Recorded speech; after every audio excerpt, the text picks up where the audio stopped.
Hey, family. You know, the book of Matthew, Jesus taught us how much God loves marriage and he hates divorce. And he gave a way and out that if a person committed adultery, that they were able to divorce. But Paul, as he's talking to this church of Corinth, as he's addressing specific issues, and some of these issues weren't addressed directly by Jesus, he uses epistemic authority to share with us this difficult passage. I'm going to let you know this is a very difficult passage, and we got different interpretations on this. And it's from 1 Corinthians chapter 7, verse 15 and 16. And it says, "But if the unbelieving partner separates, let it be so. In such cases, the brother or sister is not enslaved. For how do you know, wife, whether you will save your husband? And how do you know, husband, whether you will save your wife?" When it says if the unbeliever partner separates, he's talking about abandonment. And Paul seems to address like another option. If your unbelieving spouse just abandons the marriage, you try to reconcile, they just abandon it, they're gone, they're not coming back, that let them go.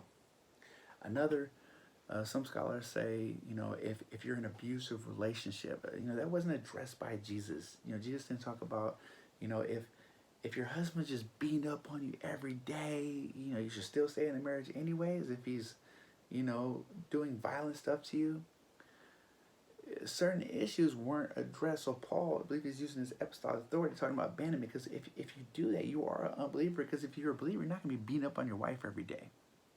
And if you're a believer, you're not just going to leave your marriage, because you're going to be convicted of the vows that you took.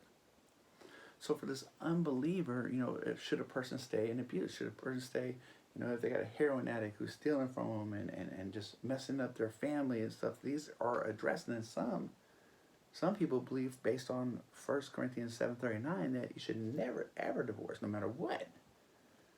Now, here's the thing. God hates divorce and he loves marriage. And that's why God gives us tools and he teaches us, because he cares for us. Like when he says, only marry in the Lord. If you marry a true believer, you don't have to deal with a lot of these problems that you would for somebody who's not even saved. I know you think, well, I'll save them. You don't know that. And then another thing is, when people, they just meet somebody and they're like, oh, I'm going to get married, and they have sex before marriage.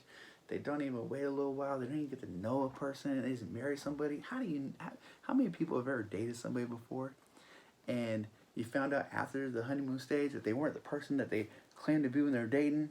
They were Mr. Romantic, Mr. Suave, but all of a sudden they got comfortable, and then, oh man, I can't stand this guy. Know who it is you're marrying, and treat marriage as something that's holy.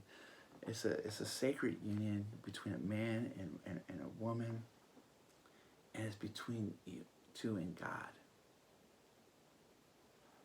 And really try to make this work, because God loves marriage and he hates divorce.